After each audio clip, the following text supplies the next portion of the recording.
Ang sulat sa mga Hebreo. Unang kabanata. Noong una, nagsalita ang Diyos sa ating mga ninuno sa iba't ibang panahon at sa iba't ibang paraan sa pamamagitan ng mga propeta. Ngunit nitong mga huling araw, siya ay nagsalita sa atin sa pamamagitan ng kaniyang anak. Sa pamamagitan ng anak ay nilikha ng Diyos ang sanglibutan at siya ang piniling magmay-ari ng lahat ng bagay. Ang anak ang manining na sinag ng Diyos, sapagkat kung ano ang Diyos ay gayon din ang anak. Siya ang nag-iingat sa lahat ng bagay sa pamamagitan ng kanyang makapangyarihang salita. Pagkatapos niyang linisin tayo sa ating mga kasalanan, siya'y umupo sa kanan ng Diyos na makapangyarihan sa lahat. At kung paanong nakakahigit ang pangalang ibinigay ng Diyos sa anak, gayon din nakakahigit siya sa mga anghel, sapagkat kailanmay hindi sinabi ng Diyos sa sinumang anghel, Ikaw ang aking anak, ako ang iyong ama. ni hindi rin niya sinabi sa kaninumang anghel, Ako'y magiging ama niya, at siya'y magiging anak ko. At nang susuguin na ng Diyos ang kanyang panganay na anak sa sanglibutan, ay sinabi niya, Dapat siyang sambahin ng lahat ng anghel ng Diyos. Tungkol naman sa mga anghel ay sinabi niya, Ginawa niyang hangin ang kanyang mga anghel, at ningas ng apoy ang kanyang mga lingkod. ngunit tungkol sa anak ay sinabi niya, Ang iyong trono, O Diyos, ay magpakailanman. Ikaw ay maghaharing may katarungan. Nalulugod ka sa paggawa ng matuwid, ngunit namumuhi ka sa pagsuway. Kaya't hinirang ka ng Diyos na iyong Diyos at pinuspos ng kagalakang higit sa iyong mga kasama. sinabi pa rin niya, Panginoon, ikaw ang lumikha ng sanlibutan at ikaw rin ang gumawa ng kalangitan. Ang mga ito'y mawawalang lahat, ngunit mananatili ka magpakailanman. Maluluma silang lahat gaya ng kasuotan at ililigpit mong gaya ng isang balamal, at tulad ng damit sila'y papalitan. Subalit ikaw ay mananatili at ang buhay mo'y walang katapusan. kailanmay hindi sinabi ng Diyos sa kaninumang anghel, Maupo ka sa aking kanan hanggang lubusan kong mapasuko ang iyong mga kaaway. ano ang mga anghel kung ganoon? Sila'y mga espiritong naglilingkod sa Diyos at mga sinugo upang tumulong sa mga maliligtas. Ikalawang kabanata. Kaya nga, dapat nating panghawakang mabuti ang mga katotohanang narinig natin upang hindi tayo maligaw. Ang mensaheng ipinahayag ng mga anghel ay napatunayang totoo, at sinumang lumabag o di sumunod dito ay tumanggap ng kaukulang parusa. Gayon din naman, paano tayo makakaiwas sa parusa kung hindi natin pahahalagahan ang napakadakilang kaligtasang ito? Ang Panginoon ang unang nagpahayag ng kaligtasang ito, at ang mga nakarinig sa Kaniya ang nagpatunay sa atin na ito'y totoo. Pinatunayan din ito ng Diyos sa pamamagitan ng mga tanda at iba't ibang himala at sa pamamagitan ng mga kaloob ng Espiritu Santo na ipinamahagi niya ayon sa kanyang sariling kapasyahan. Hindi sa mga anghel ipinailalim ng Diyos ang sanglibutang kanyang lilikhain, ang sanglibutang ating tinutukoy. Sa halip ay ganito ang sinasabi sa isang bahagi ng kasulatan. Ano ang tao upang siya'y iyong alalahanin? O ang anak ng tao upang iyong pangalagaan? Sandaling panahong siya'y ginawa mong mas mababa kaysa mga anghel. Ngunit pinagkalooban mo siya ng kadakilaan at karangalan, at ipinailalim mo sa kanyang kapangyarihan ang lahat ng bagay. Nang ipailalim ng Diyos ang lahat ng bagay sa kapangyarihan ng tao, walang bagay na di ipinailalim sa Kanya. Sa kasalukuyan ay hindi pa natin nakikitang napapailalim sa Kanyang kapangyarihan ng lahat ng bagay. Subalit alam nating si Jesus, kahit na sa kaunting panahoy ginawang mas mababa kaysa mga anghel, ay binigyan ng karangalan at kadakilaan dahil sa kanyang kamatayan. Dahil sa kagandahang loob ng Diyos sa atin, niloob niyang si Jesus ay mamatay para sa ating lahat. Sa pamamagitan ng mga pagtitiis, siya ay ginawang ganap ng Diyos at nang sa gayon ay makapagdala siya ng maraming tao sa kaluwalhatian. Ito'y dapat lamang na gawin ng Diyos na lumikha at nangangalaga sa lahat ng bagay, sapagkat si Jesus ang pinagmumulan ng kanilang kaligtasan. Si Jesus ang nagpapabanal sa mga tao. Ang kanyang ama at ang ama ng mga taong ito ay iisa, kaya't hindi niya ikinahihiyang tawagin silang mga kapatid.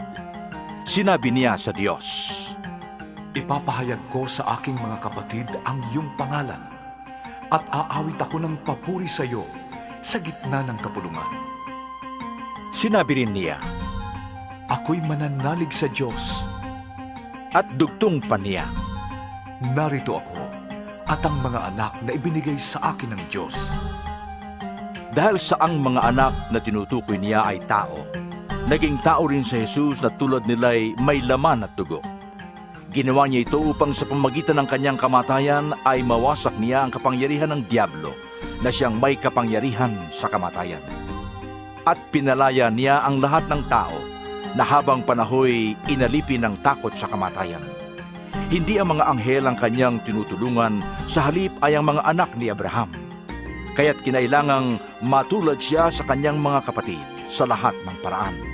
Sa gayon, siya ay naging isang dakilang pari, mahabagin at tapat na naglilingkod sa Diyos at nag-aalay ng handog para mapatawad ang mga kasalanan ng tao. At ngayoy matutulungan niya ang mga tinutukso dahil siya rin ay tinukso at naghirap. Ikatlong kabanata. Mga kapatid, sa pananampalataya at kasama sa pagkakatawag ng Diyos, alalahanin niyo si Jesus ang sinugo ng Diyos upang maging dakilang pari ng ating pananampalataya. Tapat siya sa Diyos na pumili sa Kanya, tulad ni Moises na naging tapat sa sambahayan ng Diyos. Kung ang nagtayo ng bahay ay mas marangal kaysa sa bahay, gayon din naman lalong marangal si Jesus kaysa kay Moises. Bawat bahay ay may tagapagtayo, ngunit ang Diyos lamang ang nagtayo ng lahat ng bagay. Si Moises ay naging tapat sa buong sambahayan ng Diyos bilang lingkod upang magpatotoo sa mga bagay na iahayag sa mga darating na panahon. Subalit si Kristo ay tapat bilang anak na namumuno sa sambahayan ng Diyos. At tayo ang kanyang sambahayan kung matibay ang ating pag-asa at hindi natin ito ikinahihiya. Kaya tulad ng sinabi ng Espiritu Santo, Kapag narinig nyo ngayon ang tinig ng Diyos, huwag maging matigas ang inyong puso, tulad noong maghimagsik ang inyong mga ninuno doon sa ilang. Nang subukin nila ako, doon tinukso nila ako at sinubo. Gayong nakita nila ang mga ginawa ko sa loob ng 40 taon. Kaya't napuot ako sa kanila at sinabi ko, lagi silang lumalayo sa akin. Ang mga utos ko'y ayaw nilang sundin, kaya't sa galit ko'y aking isinumpa. Hindi sila makakapasok sa lupaing aking inihanda upang doon sila makapagpahinga. mga kapatid, ingatan ninyong huwag sumama ang sinuman sa inyo at mawalan ng pananampalataya hanggang sa talikdan ang Diyos na buhay. Sa halip, magtulungan kayo araw-araw habang may panahon pa upang walang sinumang madaya sa inyo at maging alipin ng kasalanan, sapagat tayong lahat ay kasama ni Kristo sa gawain, kung nananatili tayong matatag hanggang wakas sa ating pananalig sa Kanya. Ito nga ang sinasabi sa kasulatan. Kapag narinig nyo ngayon ang tinig ng Diyos, huwag maging matigas ang inyong ulo, tulad noong maghimagsik ang inyong mga ninuno. Sino ang naghimagsik laban sa Diyos kahit na narinig nila ang kanyang tinig? Hindi ba't ang lahat ng inilabas ni Moises sa Ehipto? At kanino nagalit ang Diyos sa loob ng 40 taon? Hindi ba't sa mga nagkasala at namatay sa ilang? At sino ang tinutukoy niya ng kanyang sabihin, hindi sila makakapagpahinga sa piling ko? Hindi ba't ang mga taong ayaw sumunod? Maliwanag kung ganoon na hindi sila nakapasok sa lupang pangako dahil hindi sila nanalig sa Diyos. Ika-4 na kabanata.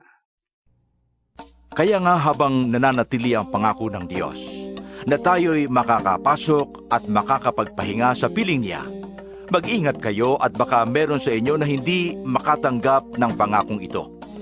Sapagkat tulad nila'y napakinggan din natin ang magandang balita, ngunit hindi nila pinakinabangan ang balitang kanilang narinig dahil hindi nila ito tinanggap ng may pananampalataya.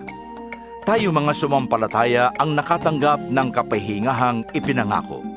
Ito'y ayon sa kanyang sinabi, Sa galit ko'y aking isinumpa, hindi sila makapagpapahinga sa piling ko. Sinabi niya ito kahit tapos na niya ang kaniyang mga gagawin mula ng likhain ng sanglibutan.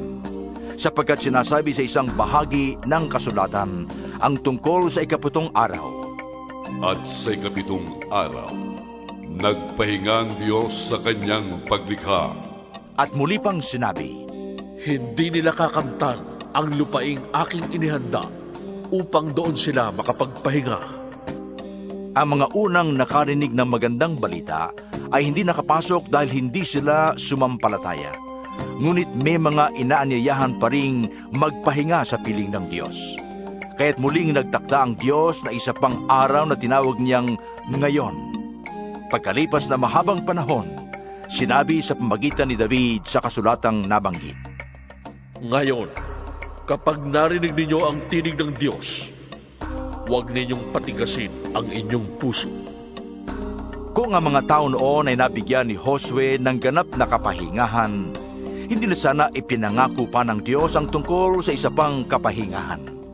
Kung paanong nagpahinga ang Diyos sa 7 araw, meron ding kapahingahang nakalaan sa mga taong nananalig sa Diyos, sapagkat ang sinumang makapasok at makapagpahinga sa piling ng Diyos ay magpapahinga rin sa kanyang paggawa, tulad ng Diyos na nagpahinga sa kanyang paglikha. Kaya't sikapin nating makamtan ang kapahingahang iyon at huwag mabigong tulad ng mga hindi sumasampalataya. Ang salita ng Diyos ay buhay at mabisa, mas matalas kaysa alinmang tabak na sa magkabilay may talim. Ito'y tumatagos maging sa kaibuturan ng kaluluwa at espiritu, ng mga kasukasuan at buto, at nakakaalam ng mga iniisip at binabalak ng tao. Walang makakapagtago sa Diyos, ang lahat ay hayag at langtat sa kanyang paningin, at sa kanya tayo mananagot. Kaya nga, magpakatatag tayo sa ating pananampalataya dahil meron tayong dakilang pari na pumasok na sa kalangitan doon sa harap ng Diyos. Siya'y walang iba kundi si Jesus na anak ng Diyos. Ang ating dakilang paring ito ay nakakaunawa sa ating mga kahinaan, sapagkat tulad natin, tinukso siya sa lahat ng paraan ngunit hindi siya nagkasala.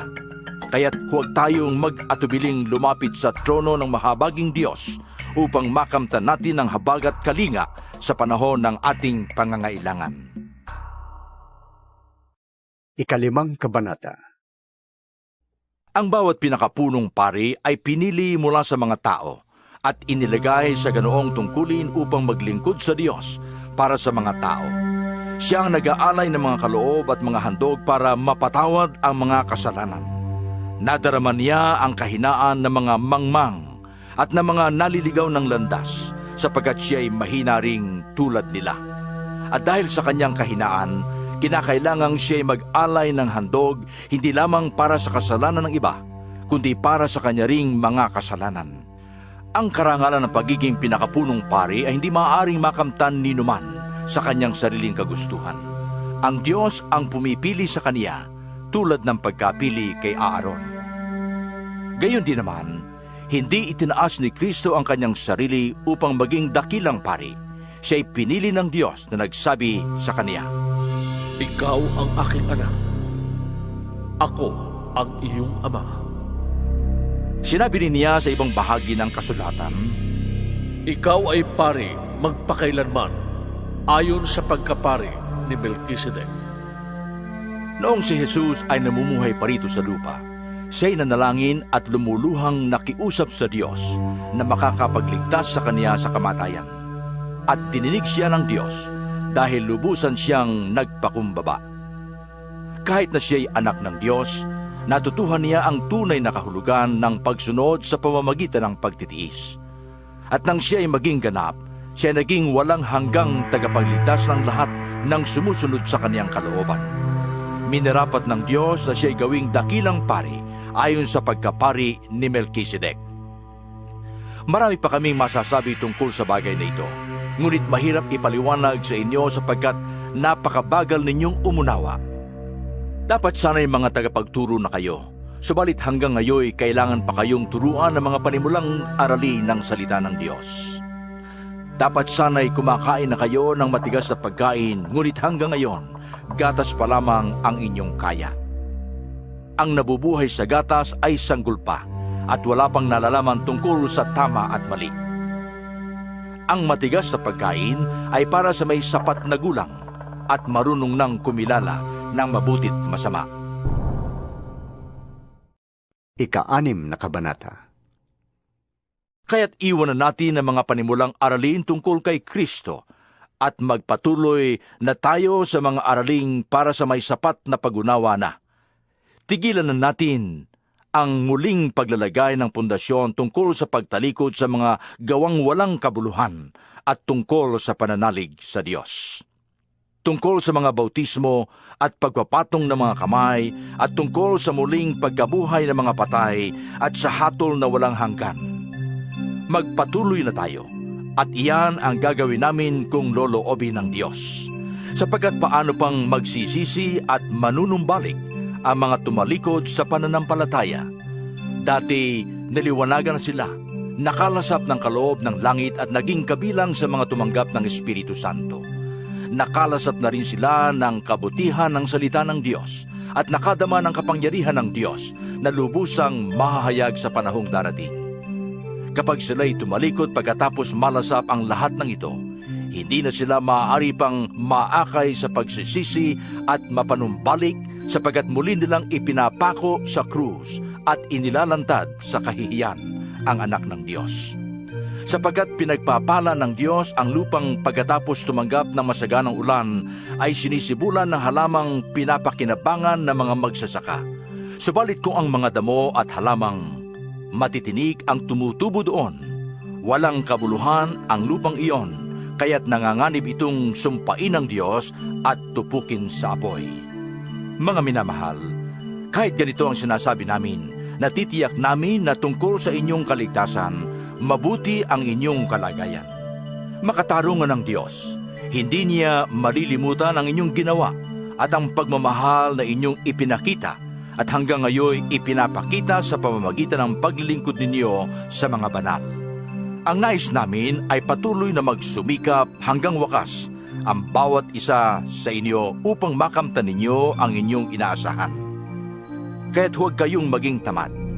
Tularan ninyo ang mga taong dahil sa kanilang pagtitiis at pananalig sa Diyos ay tumatanggap ng mga ipinangako niya.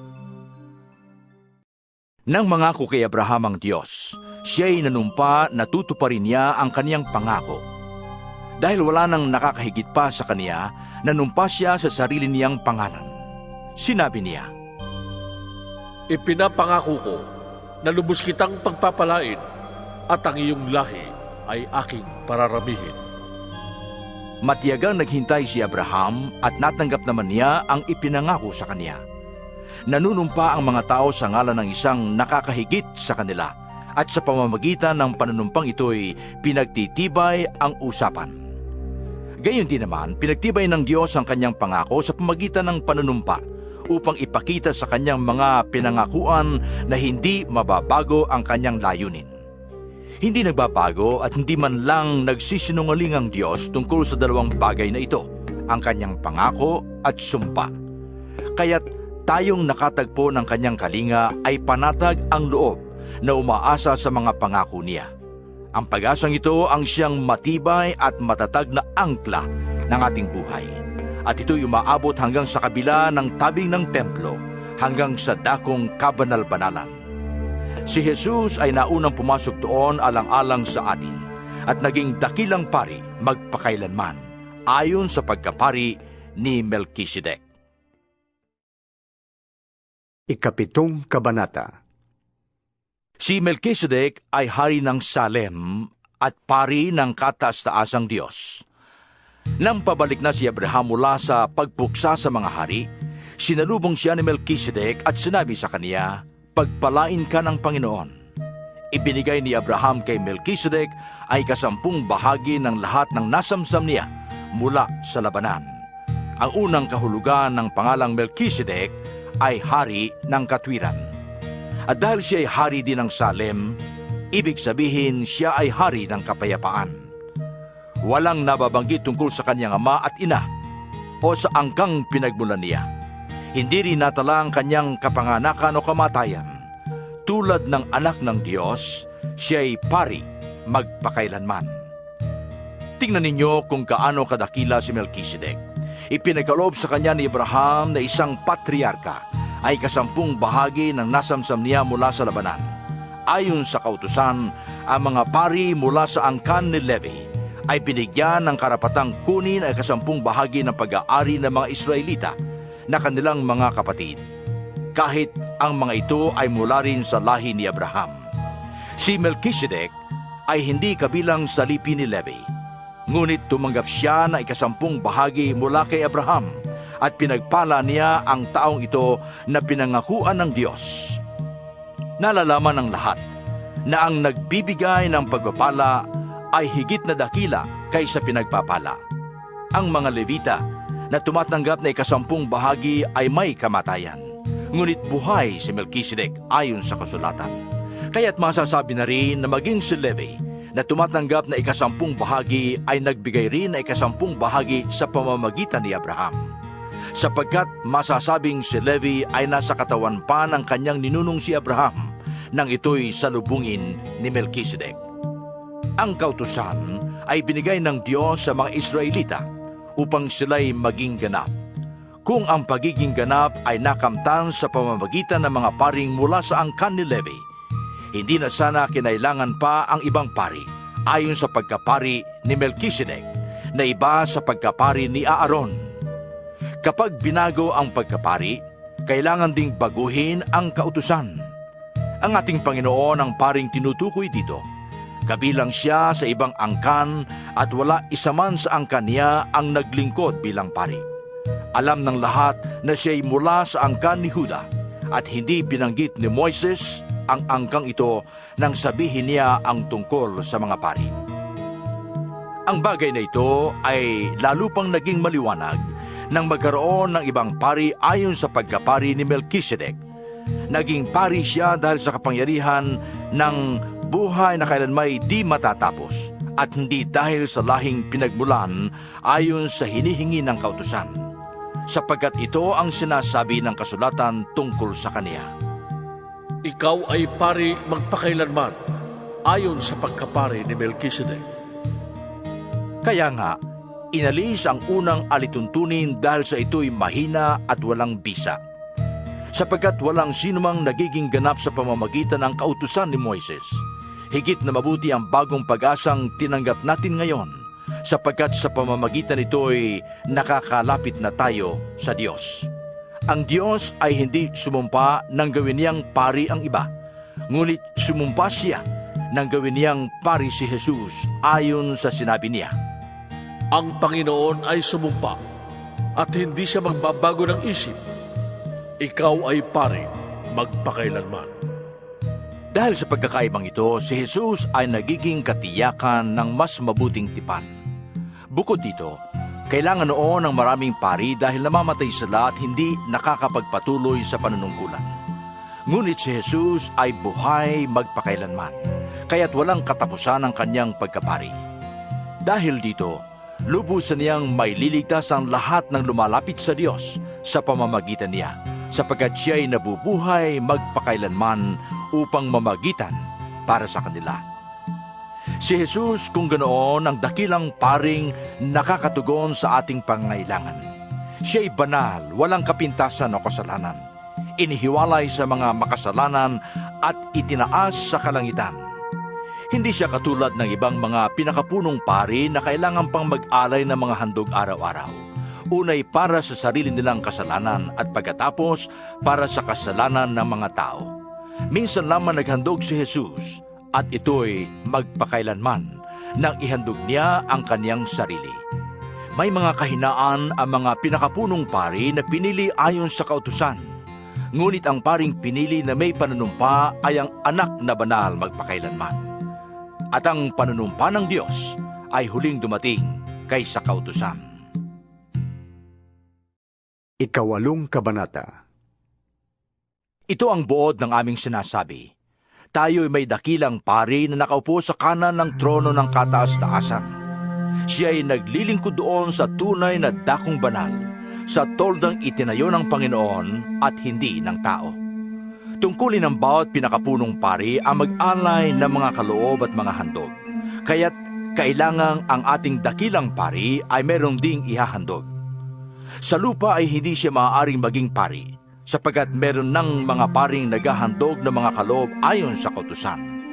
Ang paglilingkod ng mga ito ay larawan lamang ng nasa langit, sapagkat nang itatayo na ni Moises ang tolda, mahigpit na ipinagbilin sa kanya ng Diyos ang ganito. Gagawin mo ang lahat ayon sa huwarang ipinakita ko sa iyo sa bundok. Ngunit ang paglilingkod na ipinagkaloob kay Jesus ay higit na dakila kaysa ipinagkaloob sa kanila, dahil siya ay tagapamagitan ng isang tipan na higit na mabuti, sapagkat ang tipang ito ay nababatay sa mas maiinam na pangako. Kung walang kakulangan ang unang tipan, hindi na sana nangailangan pa ng pangalawa. Ngunit nakita ng Diyos ang pagkukulang ng kanyang bayan, kaya't sinabi niya, Darating ang mga araw, sabi ng Panginoon, na ako'y makikipagtipan ng panibago sa bayan ng Israel at sa bayan ng Huda, hindi tulad ng pakikipagtipan ko sa kanilang mga ninuno, nang akayin ko sila palabas mula sa Ehipto. Hindi sila naging tapat sa pakikipagtipan sa akin, kaya't sila'y pinabayaan ko. Ito ang aking magiging tipan sa bayang Israel. Pagdating ng mga araw na iyon, sabi ng Panginoon, itatanim ko sa kanilang isip ang aking mga utos, at iuukit ko ang mga ito sa kanilang puso. Ako ang magiging Diyos nila, at sila na may magiging bayan ko.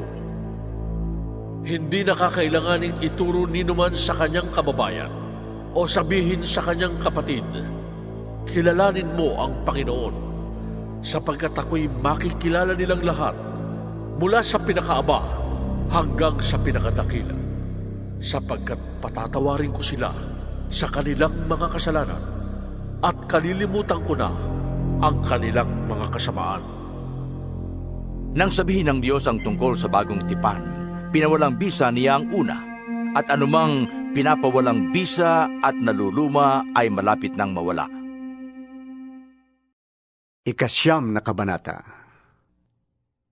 Ang unang tipan ay may mga alituntunin sa pagsamba at may sambahang ginawa ng tao. Itinayo ang isang tolda na may 2 bahagi. Ang una ay tinatawag na dakong banal at naroon ang ilawan, ang hapag at ang mga tinapay na handog sa Diyos. Ang ikalawa ay nasa kabila ng pangalawang tabing at tinatawag na dakong kabanal-banalan. Naroon ang altar na sunugan ng insenso at ang kaba ng tipan na parehong nababalutan ng ginto. Nasa loob ng kaba ng sisidlang ginto na may lamang mana, ang tungkod ni Aaron na nagkaroon ng dahon at ang mga tapyas na bato kung saan nakasulat ang tipan.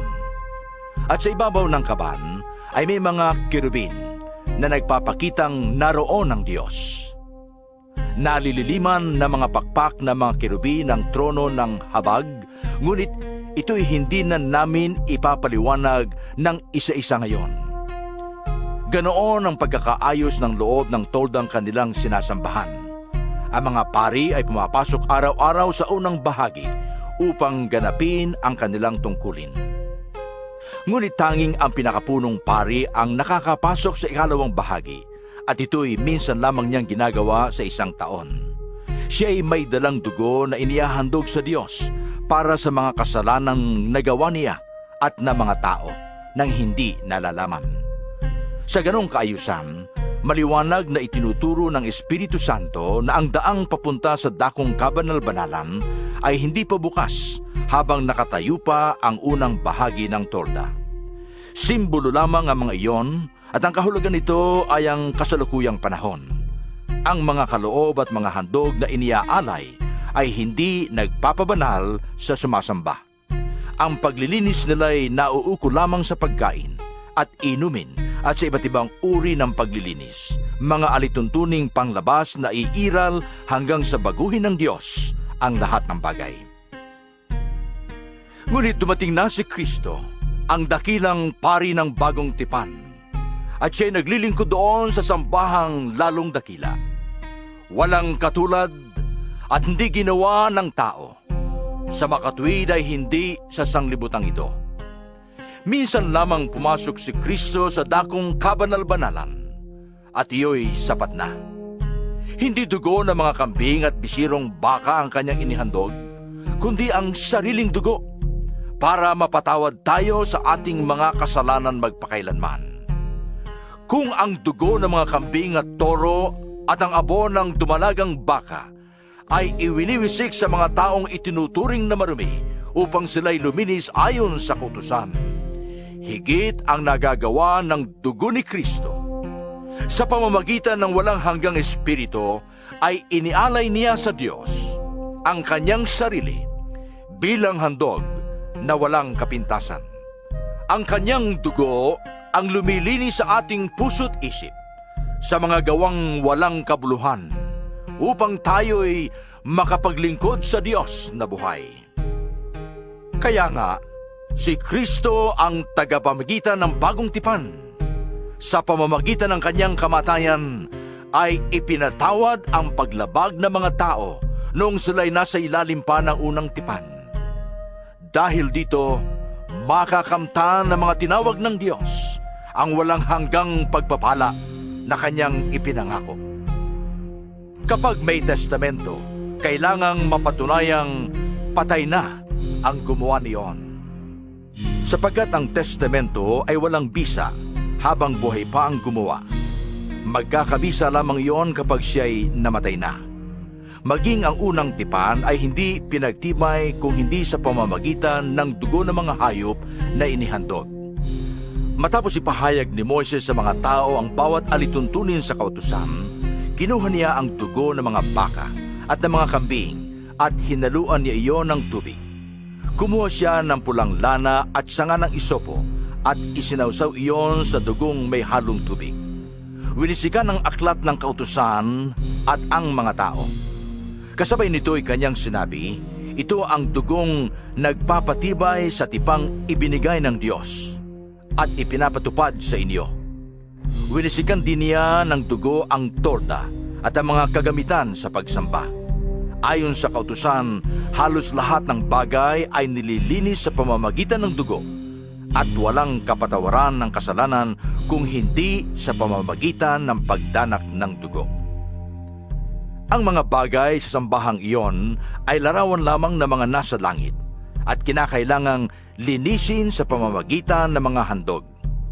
Ngunit higit na mabubuting handog ang kinakailangan sa paglilinis ng mga bagay sa sambahang nasa langit, sapagkat si Kristo'y hindi pumasok sa isang dakong banal na ginawa ng tao at larawan lamang ng tunay. Sa langit mismo siya pumasok at ngayoy nasa harap na siya ng Diyos at namamagitan para sa atin. Ang pinakapunong pari ng mga Hudyo ay pumapasok sa dakong banal taon-taon na may dalang dugo ng mga hayop. Ngunit si Kristo'y minsan lamang pumasok upang ihandog ang kanyang sarili. Kung di gayon, kailangan sanang siya'y paulit-ulit na mamamatay mula pa ng likhain ng sanglibutan. Subalit minsan lamang siyang nagpakita. Ngayong magtatapos na ang panahon upang pawiin ang kasalanan sa pamamagitan ng handog na kanyang inialay. Itinagda sa mga tao na sila'y minsang mamamatay at pagkatapos ay ang paghuhukom. Gayon din naman, si Kristo'y minsan inihandog upang pawiin ang mga kasalanan ng mga tao. Siya'y muling darating, hindi upang ihandog na muli dahil sa kasalanan, kundi upang iligtas ang mga naghihintay sa Kanya. Ikasampung kabanata.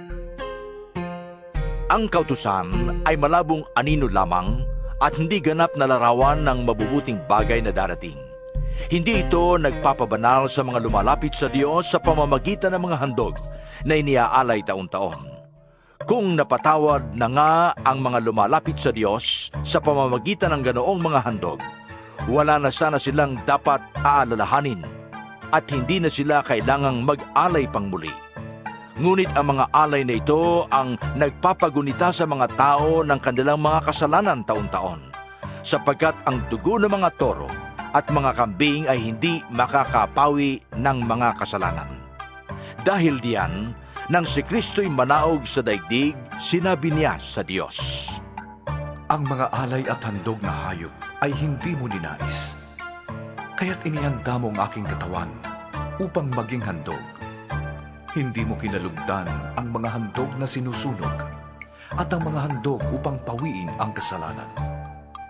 Kaya't sinabi ko, Narito ako, O Diyos, upang sundin ang iyong kalooban, ayon sa sinasabi ng kasulatan tungkol sa akin. Sinabi muna niya, Hindi mo ninais o kinalugdan ang mga alay at handog na hayop, mga handog na susunugin, at mga handog dahil sa kasalanan. kahit ito'y inihahandog ayon sa kautusan. Sa kanya idinugtong, Ako'y pumarito upang sundin ang iyong kalooban. sa ganitong paraan, inalis nga ng Diyos ang unang handog at pinalitan ng handog ni Kristo. At dahil sinunod niya ang kalooban ng Diyos, nilinis tayo ni Hesukristo sa ating mga kasalanan sa pamamagitan ng minsanang paghahandog ng kanyang sarili. Bawat pari ay naglilingkod araw-araw at naghahandog ng ganon ding mga handog. Subalit, hindi naman nakakapawi ng kasalanan ang mga handog na iyon. Ngunit si Kristo ay minsan lamang naghandog para sa mga kasalanan at pagkatapos ay umupo sa kanan ng Diyos. Ngayon naghihintay siya roon hanggang sa lubusang pasukuin sa kanya ng Diyos ang kanyang mga kaaway. Sa makatuwid, sa pamamagitan lamang ng isang paghahandog ay kanyang ginawang banal magpakailanman ang mga nililinis niya. Ang Espiritu Santo'y nagpapatutuo rin sa atin tungkol dito. Sinabi niya, Ito ang aking magiging tipan sa kanila pagdating ng mga araw na yon, sabi ng Panginoon. Iuukit ko sa kanilang puso ang aking mga utos at itatanim ko ang mga yon sa kanilang mga isip. Pagkatapos ay sinabi pa niya, Hindi ko na aalalahanin ang kanilang mga kasalanan at mga kasamaan. sapagkat ipinatawad na ang mga kasalanan, hindi na kailangan pang maghandog dahil sa kasalanan. Kaya nga mga kapatid, tayo'y malaya ng makakapasok sa dakong kabanal-banalan dahil sa dugo ni Jesus. Binuksan niya para sa atin ang isang bago at buhay na daang naglalagos hanggang sa kabila ng tabing, at ang tabing na ito'y ang kanyang katawan. Tayo'y may isang dakilang pari na namamahala sa sambahayan ng Diyos. Kaya't lumapit tayo sa Diyos ng may pusong tapat at may matibay na pananalig sa Kanya. Lumapit tayong may malinis na budhi, sapagkat nalinis na ang ating mga puso at nahugasan na ng dalisay na tubig ang ating mga katawan. Magpakatatag tayo sa ating pag-asa at huwag nang mag-alinlangan, sapagkat ang nangako sa atin ay maaasahan. Sikapin din nating gisingin ang damdamin ng bawat isa sa pag-ibig sa kapwa at sa paggawa ng mabuti. Huwag nating kaliligtaan ang pagdalo sa ating mga pagtitipon, gaya ng ginagawa ng ilan. Sa halip, palakasin natin ang loob ng isa't isa, lalo na ngayong nakikita nating malapit na ang araw ng Panginoon. Kung matapos nating malaman at tanggapin ang katotohanan, at magpapatuloy pa rin tayo sa pagkakasala, wala ng handog na may aalay pa para sa ikapagpapatawad ng ating mga kasalanan. Ang naghihintay na lamang sa atin ay ang nakakapangilabot na paghukom at ang naglalagablab na apoy na tutupok sa mga kaaway ng Diyos. Ang mapatunayang lumabag sa kautusan ni Moises batay sa patutuo ng 2 o 3 saksi ay walang awang pinapatay. Gaano kabigat sa akala ninyo ang parusang nararapat sa taong humamak sa anak ng Diyos, lumapastangan sa dugong nagpatibay sa tipan at nagpabanal sa Kanya, at humamak sa mahabaging espiritu, sapagkat kilala natin ang nagsabi, Ako ang maghihiganti. Ako ang magpaparusa. at siya rin ang nagsabi, Hahatulan ng Panginoon ang kanyang bayan. kakilakilabot ang mahulog sa kamay ng buhay na Diyos. Alalahanin ninyo ang mga araw na nagdaan, kung paanong kayo'y nagtiis na matinding hirap matapos na kayo'y maliwanagan, ngunit hindi kayo nagpadaig. Kung minsan, kayo ang iniinsulto at pinahihirapan sa harap ng madla. Kung minsan namay kayo ang umaalalay sa mga kasamahang pinapahirapan. Dinamayan ninyo ang mga nakabilanggo at hindi kayo nalungkot ng kayo'y agawan ng kayamanan, sapagkat alam ninyong higit na mabuti at nananatili ang kayamanang nakalaan sa inyo. Kaya't huwag kayong mawawala ng pananalig sa Diyos, sapagkat dakila ang naghihintay sa inyong gantimpala. Kinakailangan kayo'y magtiis upang masunod ninyo ang kalooban ng Diyos at matanggap ninyo ang Kanyang ipinangako.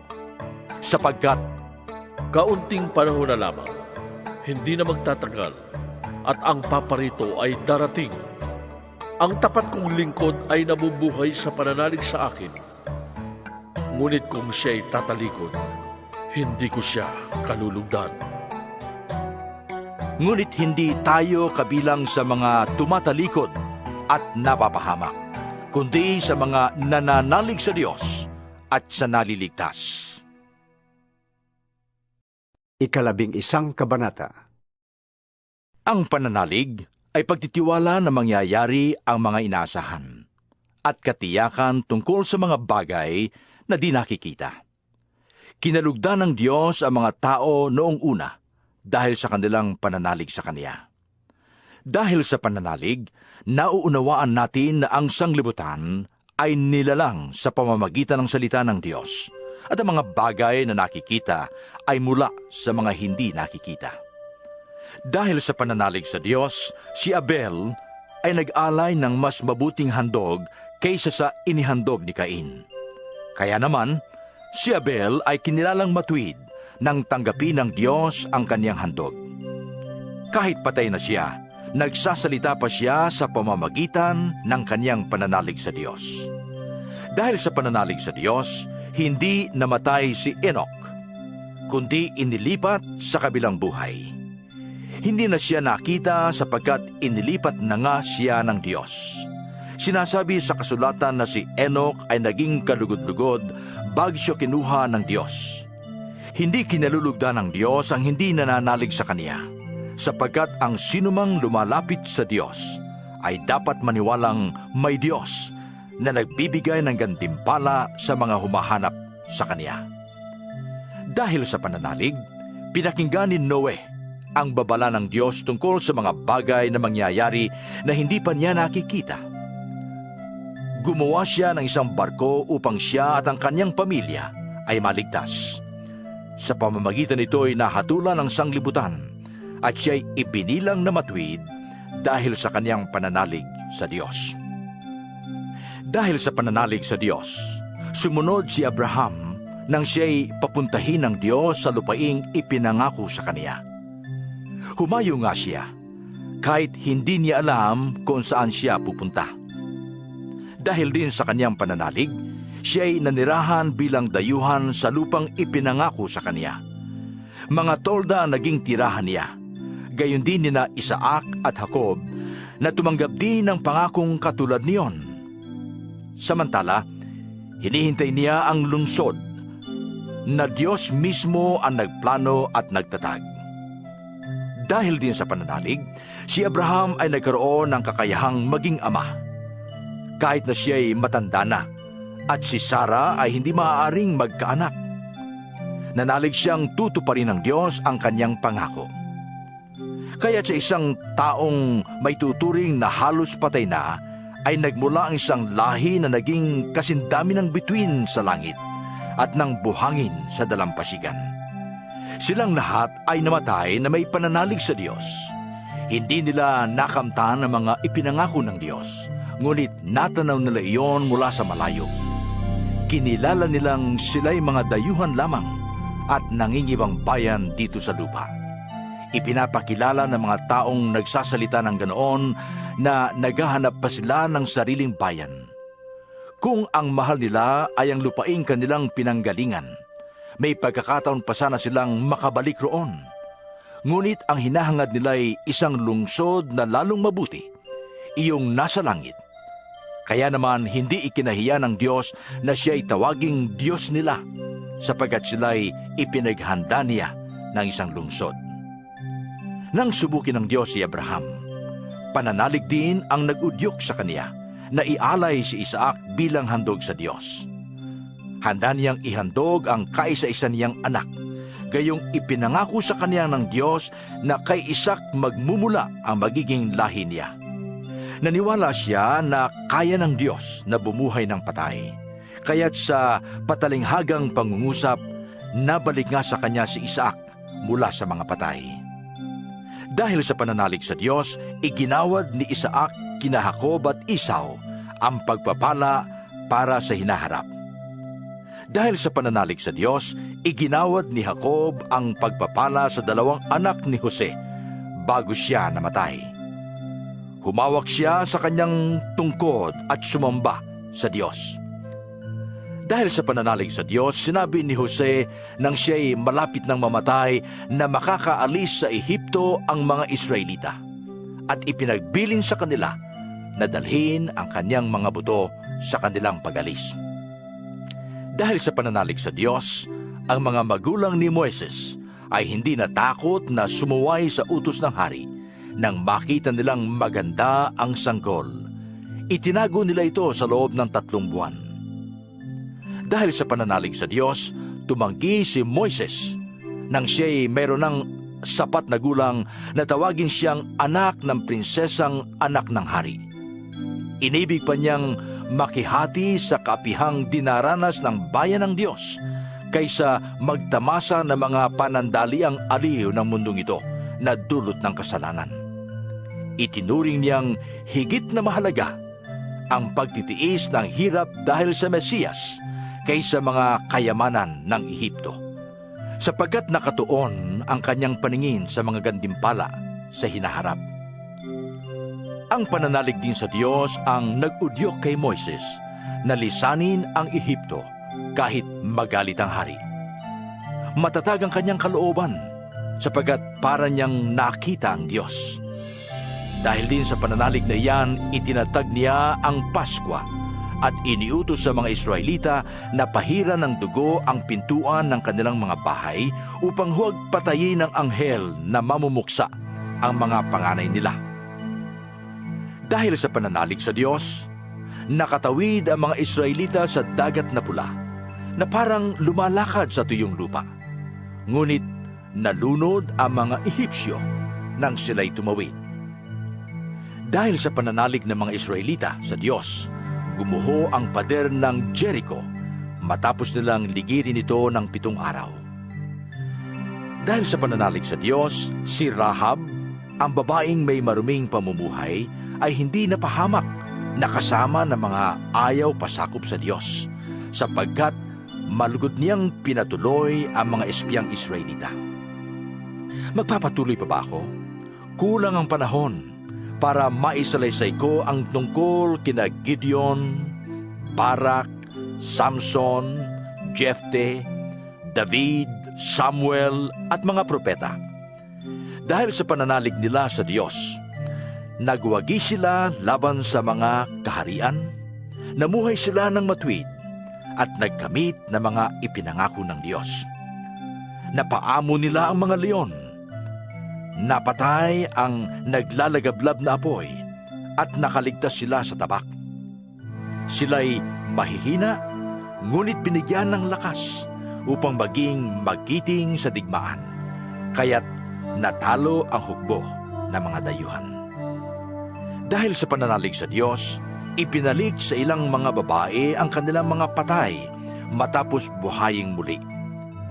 May mga tumangging sila'y palayain sapagkat pinili nila ang mamatay sa pahirap upang sila'y muling buhayin at magtamo ng mas mabuting buhay. Meron namang hinamak at hinagupit, at meron ding ibinalanggong nakatanikala. Ang iba naman ay pinagbabato, nilagari ng pahati at pinatay sa tabak. Ang iba'y nagdamit ng balat ng tupa at kambing. Ang iba'y namulubi, naapi, at pinagmalupitan. Hindi karapat-dapat sa kanila ang daigdig. Nagpagalagala sila sa mga ilang at kabundukan.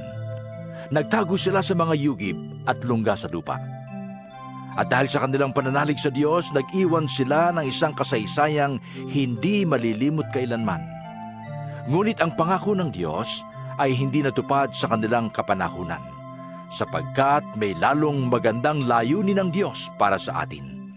Ang sila'y makasama natin kapag tinupad na ng Diyos ang kaniyang pangako. 12 kabanata.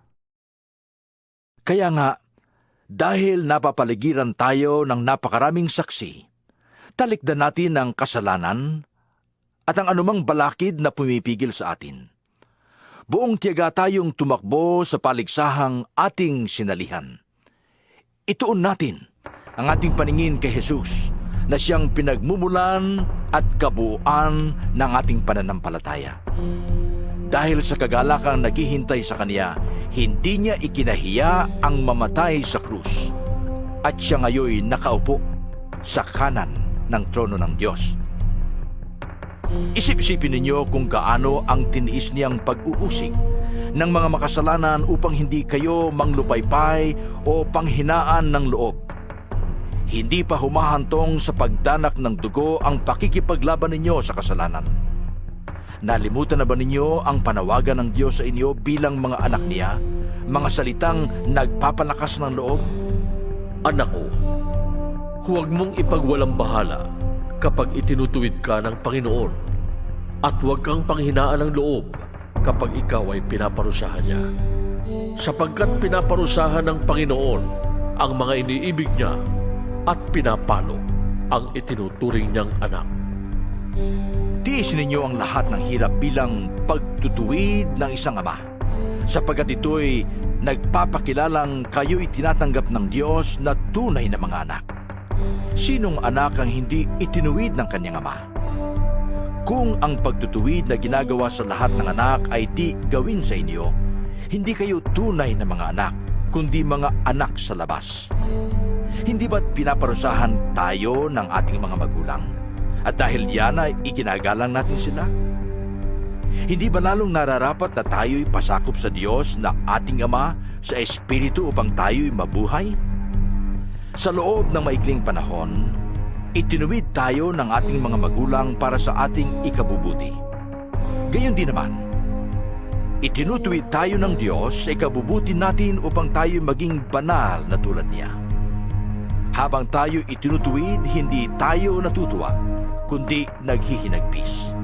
Ngunit, pagkatapos niyon, lalasap tayo ng kapayapaang bunga ng matuwid na pamumuhay. Dahil dito'y, itaas ninyo ang inyong mga kamay na nanghihina at patatagin ang mga tuhod na nangangalob. Lumakad kayo sa daang matuwid upang hindi lumala ang mga paang napilay at sa halip ay gumaling. Sikapin ninyong makasundo ng lahat at magpakabanal, sapagkat hindi ninyo makikita ang Panginoon kung hindi kayo mamumuhay ng ganito. Pag-ingatan ninyong huwag tumalikod ang sinuman sa inyo sa pag-ibig ng Diyos. Huwag kayong magtanim ng sama ng loob na dahil dito'y napapasama ang iba. Pag-ingatan ninyo na huwag makiapid ang sinuman sa inyo. o pawalang halaga ang mga bagay na espiritual tulad ng ginawa ni Esau. Ipinagpalit niya sa pagkain ang kanyang karapatan bilang panganay. Alam ninyo ang nangyari pagkatapos. Hiningi niya sa kanyang ama na igawad sa kanya ang pagpapalang nauukol sa panganay. Ngunit ito'y itinanggi sa kanya sapagkat hindi na niya mababago ang kanyang ginawa anuman ang gawin niyang pakiusap at pagtuma. Hindi kayo lumapit sa isang bundok na nakikita gaya ng mga Israelita sa bundok ng Sinai. Ito'y may apoy na nagliliyab at nababalutan ng dilim at malakas na hangin. Doon na may tunog ng trompeta at tinig na nagsasalita. Nang ang tinig na iyan ay marinig ng mga tao, nakiusap silang tumigil na iyon ang pagsasalita sa kanila, sapagkat hindi nila matagalan ang utos na ito. Ang sinumang tumapak sa bundok, kahit hayop, ay babatuhin hanggang sa mamatay. Talagang nakakakilabot ang kanilang natatanaw. Kaya't pati si Moises ay nagsabing, nanginginig ako sa takot. Sa halip, ang nilapitan ninyo'y ang bundok ng Sion at ang lungsod ng Diyos na buhay, ang Jerusalem sa langit na kinaroroonan ng di mabilang na anghel. Dumalo kayo sa masayang pagtitipon ng mga ibinilang na panganay na nakatala sa langit.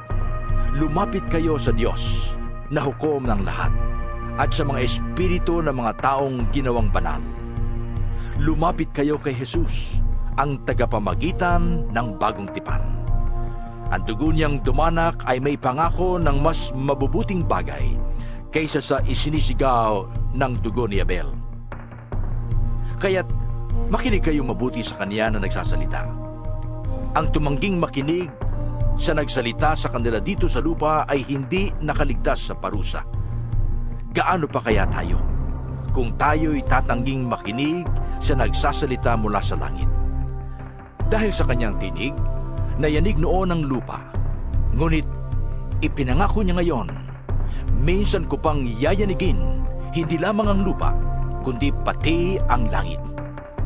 Ang mga salitang minsan pa ay maliwanag na nagsasabing aalisin ang mga nilikhang nayayanig upang manatili ang mga bagay na di nayayanig. Kaya magpasalamat tayo sa Diyos sapagkat tumanggap tayo ng isang kahariang hindi mayayanig. Sambahin natin ang Diyos sa paraang kalugod-lugod sa Kanya, nang may paggalang at pagkatakot. Sapagkat tunay nga na ang ating Diyos ay parang apoy na nakakatupok. 13 kabanata. Magpatuloy kayong magmahalan bilang magkakapatid kay Kristo. Palaging maging bukas ang inyong pinto sa mga taga-ibang bayan. May ilang dahil dito ay nagpatuloy pala ng mga anghel nang hindi nila nalalaman.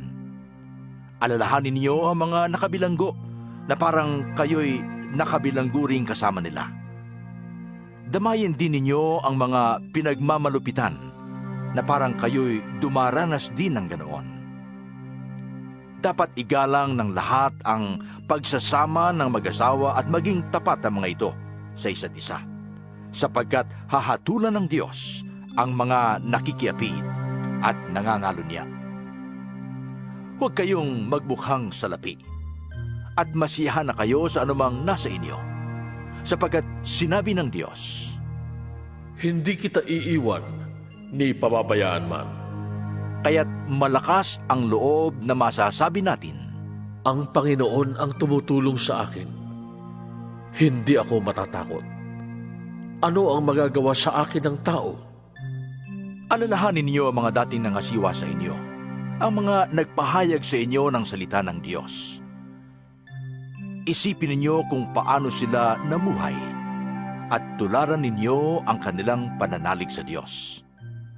Si Jesucristo noong nakaraan ay siya rin sa kasalukuyan at siya rin magpakailanman. Huwag kayong patangay sa sari-sari at kakaibang turo. Mas mabuti para sa atin ang mapanatag ang ating kalooban sa pamamagitan ng kagandahang loob ng Diyos kaysa sa pamamagitan ng pagsunod sa mga utos tungkol sa pagkain. Ang mga sumusunod sa mga utos na iyan ay wala namang natamong pakinabang. Tayo may isang dambana, at ang mga paring naglilingkod sa tabernakulo ay hindi maaaring kumain ng handog sa dambanang ito. Ang dugo ng mga hayop ay dinadala ng pinakapunong pari sa dakong kabanal-banalan upang ialay bilang handog dahil sa kasalanan. Ngunit ang katawan ng mga hayop ay sinusunog sa labas ng bayan. Gayon din naman, namatay si Jesus sa labas ng bayan upang linisin niya ang tao sa kanilang kasalanan sa pamamagitan ng kanyang dugo. Kaya't pumunta tayo sa kanya sa labas ng bayan at magtiis din ng kahirapang kanyang tiniis. Sapagkat hindi rito sa lupa ang tunay na bayan natin, at ang hinahanap natin ang bayang darating. Kaya't lagi tayong mag-alay ng papuri bilang handog sa Diyos sa pamamagitan ni Jesus, papuring nagpapahayag ng ating pagkilala sa kanyang pangalan. At huwag nating kaligtaan ang paggawa ng mabuti at ang pagtulong sa kapwa, sapagkat iyan ang alay na kinalulugdan ng Diyos. Pasakop kayo at sumunod sa mga namamahala sa inyo. Sila'y may pananagutang mga laga sa inyo at mananagot sila sa Diyos ukol diyan. Kung sila'y susundin ninyo, magagalak sila sa pagtupad ng kanilang tungkulin.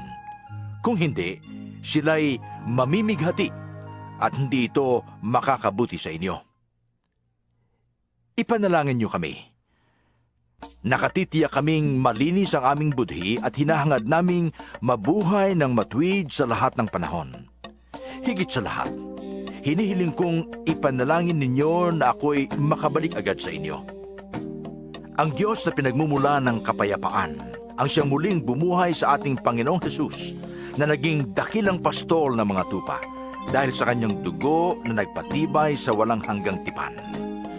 Naway ipagkaloob niya sa inyo ang lahat ng kailangan ninyo upang may sagawa ang kanyang kalooban, at sa pamamagitan ni Hesukristo, ay gawin niya sa atin ang nakalulugod sa kanya. Papurihan nawa si Kristo magpakailanman. Amen. Hinihiling ko mga kapatid, na pakinggan ninyong mabuti ang mga sinasabi ko sapagkat maikli lang naman ang sulat na ito. Ibig ko ring malaman ninyo na nakalaya na ang ating kapatid na si Timoteo, at kung darating siya agad, isasama ko siya pagpagpakriyan. Ikumusta niyo kami sa mga nangangasiwa sa inyo at sa lahat ng kapatid. Kinukumusta kayo ng mga kapatid sa Italia. Naway sumainyong lahat ang pagpapala ng Diyos.